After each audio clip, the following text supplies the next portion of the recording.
Mi nombre es Carlos Pando Sánchez, soy sociólogo de profesión, formado en la Pontificia Universidad Católica del Perú. Tengo a mi cargo el curso de Globalización y Economía Internacional del Diplomado de Gobernabilidad y Administración Pública. Esta semana vamos a trabajar con ustedes, dentro del tema de globalización y economía internacional, tres grandes subtemas. En primer lugar, la definición conceptual y las teorías, el amplio debate teórico que hay sobre globalización. La situación económica internacional actual desde una perspectiva histórica, recordando que la crisis actual no surge de la noche a la mañana, sino que tiene antecedentes desde la crisis del 29, la crisis petrolera de los 70 y naturalmente la crisis hipotecaria del 2008. También miraremos el escenario mundial a partir de los bloques comerciales, los tratados de libre comercio, los grandes acuerdos de integración y los efectos positivos de la cooperación internacional en un mundo globalizado. Entremos entonces en la definición conceptual y las teorías. La lámina que están ustedes viendo, el nuevo mapa mundial, es una suerte de provocación al debate y a la discusión. ¿Es ese el mundo actual? ¿Es que acaso los estados nacionales desaparecen del mapa? ¿Es que acaso las grandes corporaciones, las grandes empresas transnacionales son los nuevos poderes estatales? ¿Suprimen a estos? ¿Los suplantan? Intentaremos dar respuesta a estas y otras preguntas que el tema de la globalización sin duda nos plantea en estos días. ¿Cómo es que se aborda la globalización? En primer lugar, decir que la globalización es un hecho social dado. No podemos hablar entonces de estar en contra o a favor de la globalización. Debemos decir, en cambio, que podemos estar en desacuerdo con sus efectos o a favor de sus resultados. Pero lo que no podemos dejar de reconocer es que la globalización es un hecho social como tal. Por tanto, resulta un fenómeno integral que abarca varias dimensiones: lo social, lo económico, lo político, lo tecnológico, lo ambiental e inclusive lo cultural. No se trata de un proceso lineal, más bien se trata de una serie compleja de procesos que actúan de manera contradictoria entre sí a veces. Hay un primer autor que hemos sugerido además en la bibliografía que ustedes van a poder revisar y que incluso tienen a su disposición en documento escaneado, a su disposición en los alumnos del curso virtual. Es el texto de Anthony Giddens, este sociólogo inglés, que plantea la categoría de democracia cosmopolita. Es una apuesta a futuro, yo diría es una de las grandes utopías planteadas por Giddens en los últimos años, a partir de la cual se supone que existiría una suerte de democracia mundial, universal o cosmopolita, pero que en realidad todavía no se plantea como tal. Hay algunos esfuerzos internacionales por lograrla. Los grandes foros internacionales de discusión de la problemática de la mujer, de los temas medioambientales, de los derechos humanos, de alguna manera plantean una suerte de democracia cosmopolita. Quizás avances significativos se han dado en derechos humanos. En el Perú en particular, por ejemplo, discutimos la pertinencia de una Corte Interamericana de Derechos Humanos supranacional. Pero también la discutimos y la cuestionamos. Sentimos entonces que la categoría planteada por Giddens todavía termina siendo solo una aspiración. La imagen que tienen al frente, Bernard Shaw, desde Moscú, transmitiendo para CNN, nos da otra entrada del tema de la globalización. La automatización, la información, la tecnología, la información mundial a la vez y en un solo momento, sin duda sería un sueño para nuestros abuelos, que estaban acostumbrados a leer la noticia nacional en el periódico y leer la noticia internacional referida a días anteriores, semanas, meses, a veces semestres anteriores. Hoy día, en tiempo virtual, uno se entera de lo que pasa en el mundo. Antes de grabar esta edición, leía en detalle lo que había ocurrido en Argentina en el accidente ferroviario. Pero simultáneamente podemos escuchar los resultados del Oscar el domingo. Sin duda, es otra característica de la globalización, la información mundial simultánea y en tiempo real. Pero esta globalización simultánea, virtual y en tiempo real también tiene algunos cuestionadores.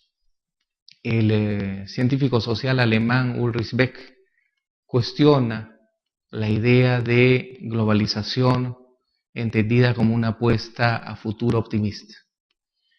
Dice que en los tiempos modernos la comprensión racional del mundo hacia un futuro más predecible y seguro está en cuestión. Plantea la categoría del riesgo. El desarrollo de la ciencia y la tecnología está generando no certidumbres, sino al contrario riesgos e incertidumbres. Y por tanto plantean procesos cuyas consecuencias son difíciles de prever. La imagen provocadora de las Torres Gemelas darían la razón a Beck.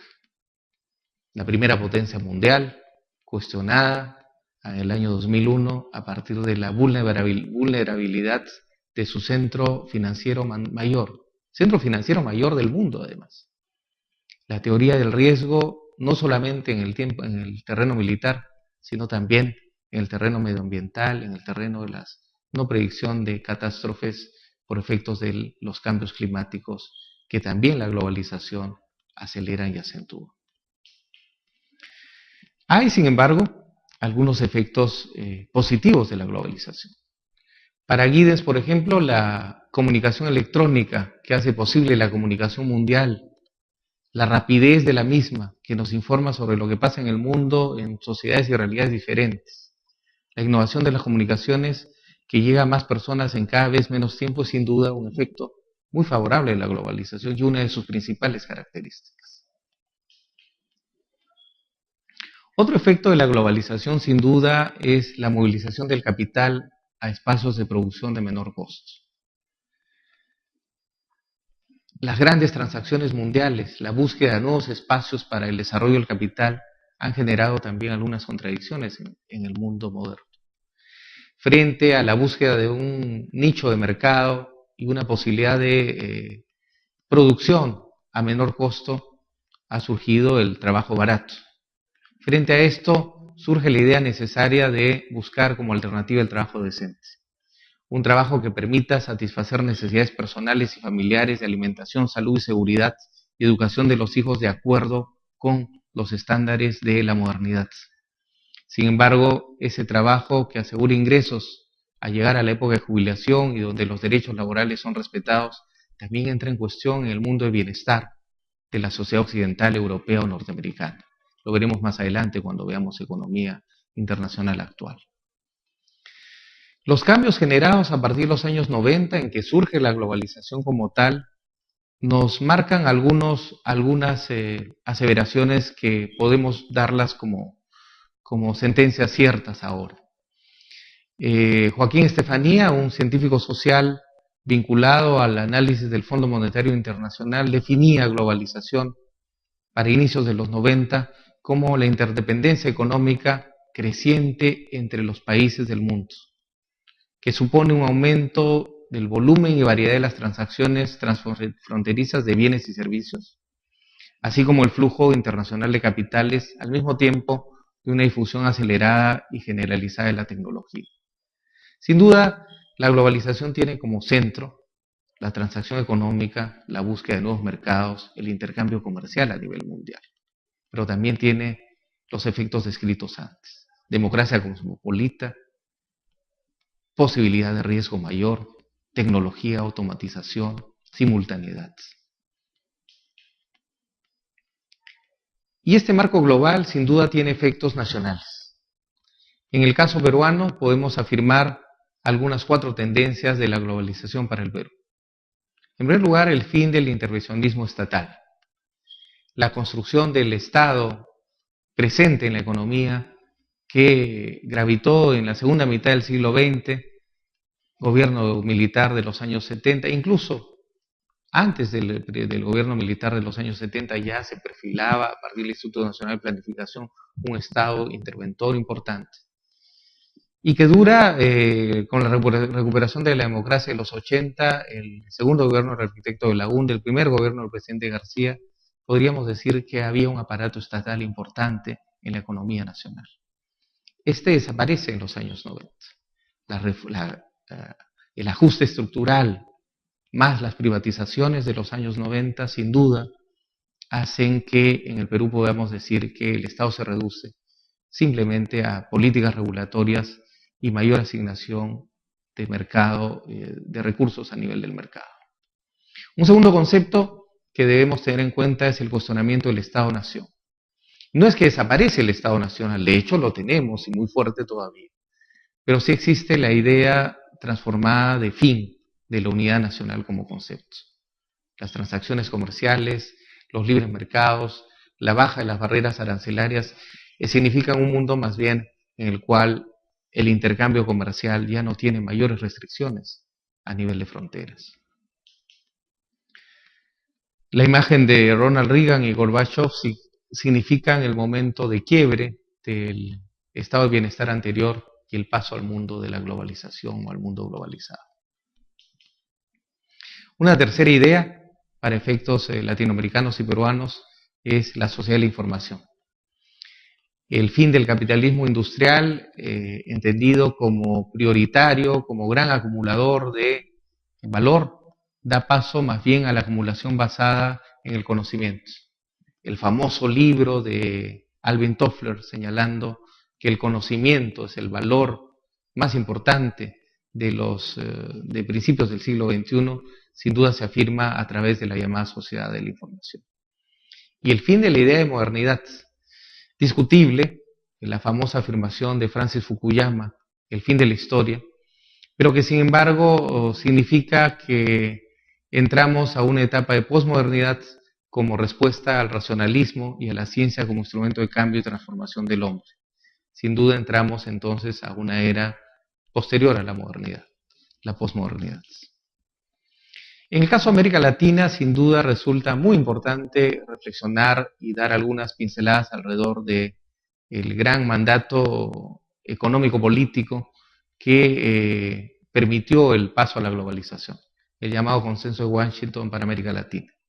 Surge a partir de las ideas del economista John Williamson, que plasmaron la idea de que el Fondo Monetario y el Banco Mundial sean tutores de las políticas de ajuste estructural y privatizaciones para América Latina, que se dieron en simultáneo, en el caso nuestro, durante el gobierno del presidente Fujimori, pero que se dieron en simultáneo en toda América Latina, tanto en la Argentina de Menem, como en el gobierno democrático de la Concertación Nacional en Chile, o en los gobiernos democráticos de Colombia o de México. Era que era indistinto el país, en realidad lo que importaba era la tutoría y el cambio y la transformación hacia un mundo de mercado y de liberalización económica. Algunos lo conocían como el auge del neoliberalismo económico. Óscar Ugarteche, economista más bien heterodoxo, señala algunas de las características principales del llamado Consenso de Washington o sus efectos. En primer lugar, la disciplina fiscal, vale decir una economía ordenada, lo cual es sin duda saludable, un gasto fiscal ordenado que no vaya más allá de lo que el Estado recauda.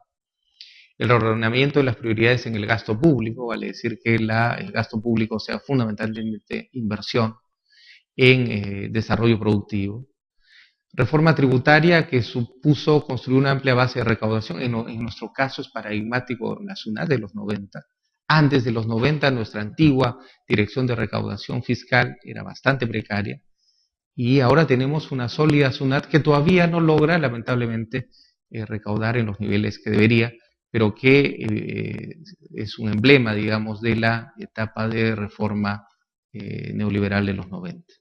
La liberalización de las tasas de interés, el tipo de cambio competitivo, ya no un cambio restringido, controlado, y que implica una flotación de moneda más fuerte. Bueno, el Consenso de Washington, tienen ahí la imagen del Capitolio como imagen emblemática de lo que significa las ideas tutoras desde Norteamérica, pero aplicadas por el Fondo Monetario y por el Banco Mundial. Y bueno, también la liberalización de las inversiones extranjeras. Nosotros tenemos la Constitución del 93, permite un libre mercado muy ampliado. La privatización de todos los bienes públicos, en el caso peruano no ha sido una reforma absoluta, todavía existen empresas públicas, de hecho tenemos Sedapal, en estos días se discute la posibilidad de privatizar Sedapal, pero las empresas eléctricas, las líneas aéreas, las grandes minas en posesión del Estado pasaron a ser nuevamente de interés privado, fundamentalmente extranjero. La desregulación de todos los mercados, especial de los servicios públicos y la fuerza laboral, y el auge de los derechos de propiedad, que en el caso peruano resulta muy interesante, sobre todo por la propiedad por reforma agraria, que supuso la parcelación de las ex cooperativas agrarias y que ahora tiene una enorme importancia en términos de alto nivel de propiedad rural, de mediana y pequeña propiedad.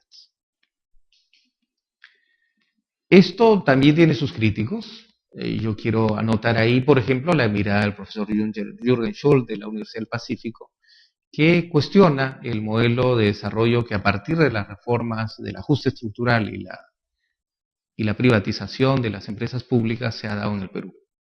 En los 90 se da una suerte de concentración de generación de exportación minera y algunas otras menores, y Schuld apunta que esto nos conduce a un modelo de desarrollo primario exportador de acumulación como portaestandarte del proceso de desarrollo. Este proceso, algunos lo consideran insuficiente. El proceso inició en los 90 y continuó durante el gobierno del presidente Toledo y el segundo gobierno del presidente García. Ahora, durante el gobierno del presidente Humala, tiene algunos cuestionamientos, pero básicamente sigue la misma matriz. La agroexportación y la capacidad de acumulación a partir de la exportación de metales, fundamentalmente de la minería, de la gran minería, son el eje de la economía nacional. Algunos otros, y voceros del gobierno actual, se escucha la posibilidad de entrar a un proceso paralelo también de industrialización. Ese es un proceso que sin duda le podría dar mayor consistencia al programa de desarrollo nacional, pero también debemos recordar, y lo vamos a hacer en el curso, los intentos fallidos de, por ejemplo, el modelo de sustitución de importaciones de los años 70, que deberían ser un punto a no recorrer, y en todo caso un punto de referencia de un ejemplo no deseado. Un concepto importante que surge a partir de los 90 y de la globalización es sin duda el concepto de competitividad, que se convierte ya no solamente en un concepto económico, sino también en un concepto, yo diría, de valor. Pasa a ser uno de los valores de los años 90. Es la capacidad de un país de ocupar los espacios más dinámicos del mercado global y en proporciones importantes. Veremos en el curso, naturalmente, los tratados de libre comercio, los escenarios de oportunidades regionales y sectoriales del Perú. Y naturalmente la competitividad consiste en comparar economías a nivel internacional, la posibilidad de que las empresas o los países sean competitivos si es que sus productos o servicios son demandados crecientemente en el mercado mundial. El Perú tiene sin duda grandes oportunidades, no solo climáticas, medioambientales, sino productivas también.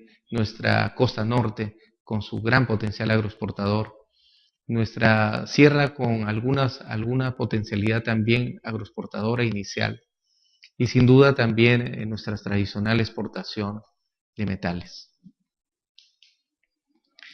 La globalización no solamente es un fenómeno económico. Hemos apuntado quizás en las líneas anteriores fundamentalmente el escenario económico, el escenario societal, el escenario político. La globalización también tiene, y a propósito de la imagen, una cara cultural. Hay algunos autores que hemos sugerido en la bibliografía, García Canclini, Ramonet, que discuten también los efectos de la globalización desde la perspectiva cultural. Hemos reseñado algunas de estas ideas y quisiéramos comentarlas. Hay un primer concepto que es la globalización como influencia de medios e industrias culturales, llámese televisión, cine, editoriales. Se habla entonces de un proceso homogeneizador de la globalización, vale decir, se tiende a tener una cultura homogénea a nivel mundial. Algunos incluso afirman que la globalización es un proyecto americanizador. Los que somos latinoamericanos hemos vivido desde hace muchos años la influencia norteamericana. Basta darse cuenta de nuestros anglicismos, vale decir, las palabras que utilizamos en nuestro idioma a partir de la influencia norteamericana. Watchman, para nosotros watchman, refrigeradora, refrigerator. Sin duda son conceptos que se han incluido en nuestro propio idioma. Los cambios culturales también suponen tensión entre lo global y lo local. La anulación de la privacidad, todo pasa a lo público. Pensemos en la prensa del espectáculo, de la farándula. Pensemos también en los chuponeos telefónicos. García Canclini, que es uno de los autores sugeridos, nos habla de identidades culturales híbridas. Sin duda es uno de los grandes temas de la globalización que desarrollaremos estos días. Finalmente quería apuntar algunas ideas sobre globalización y medio ambiente. Baste decir los problemas que vive el mundo por efectos de la capa de ozono del proceso industrializador de los últimos 50 años, que se acelera en el proceso globalizador. Si el paradigma de desarrollo es el desarrollo industrial del mundo occidental en los últimos 50 años, sin duda los efectos ambientales van a acelerarse. El calentamiento global, que ya no es simplemente un enunciado teórico, que lo vivimos día a día, los cambios de las temperaturas. Este verano limeño tan caluroso es parte de ese proceso. El aumento de los problemas atmosféricos y los cataclismos acelerados. En el caso peruano, la pérdida de los glaciares. La disminución del agua dulce, que va a ser uno de los grandes temas de debate nacional en los próximos años. Y cierro con un comentario que luego discutiremos naturalmente, que es la incapacidad de la comunidad internacional desde el Acuerdo de Kioto hasta la cumbre de Copenhague por todavía no solucionar. Este es uno de los grandes temas que la globalización tiene en su debe. La globalización entonces como gran escenario de transacción económico-comercial, la globalización como gran posibilidad de democracia cosmopolita, pero con grandes temas preocupantes. La teoría del riesgo y los efectos medioambientales y el avasallamiento cultural son quizás los efectos negativos. Esto será parte de la discusión de los próximos días. Los invito a trabajar fuerte en el curso, revisar la bibliografía y trabajar con mucho ahínco. Creo que vale la pena. Muchas gracias.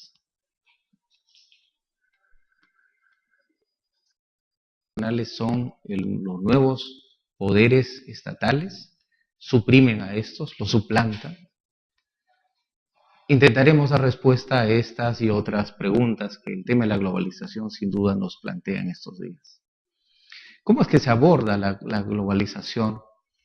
En primer lugar, decir que la globalización es un hecho social dado. No podemos hablar entonces de estar en contra o a favor de la globalización. Debemos decir, en cambio, que podemos estar en los efectos positivos de la cooperación internacional en un mundo globalizado. Entremos entonces en la definición conceptual y las teorías. La lámina que están ustedes viendo, el nuevo mapa mundial, es una suerte de provocación al debate y a la discusión. ¿Es ese el mundo actual? ¿Es que acaso los estados nacionales desaparecen del mapa? ¿Es que acaso las grandes corporaciones, las grandes empresas transnacionales? Mi nombre es Carlos Pando Sánchez, soy sociólogo de profesión, formado en la Pontificia Universidad Católica del Perú.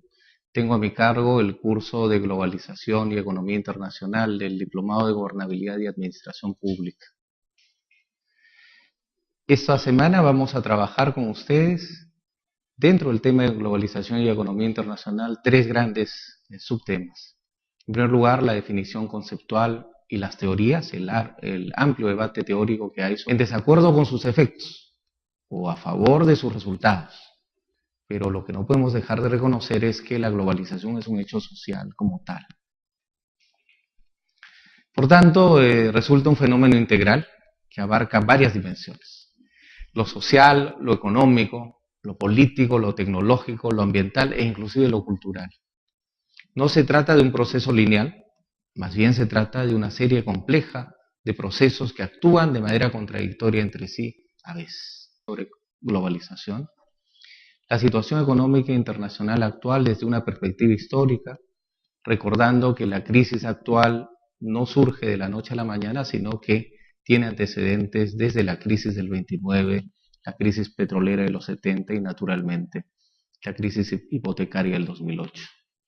También miraremos el escenario mundial a partir de los bloques comerciales, los tratados de libre comercio, los grandes acuerdos de integración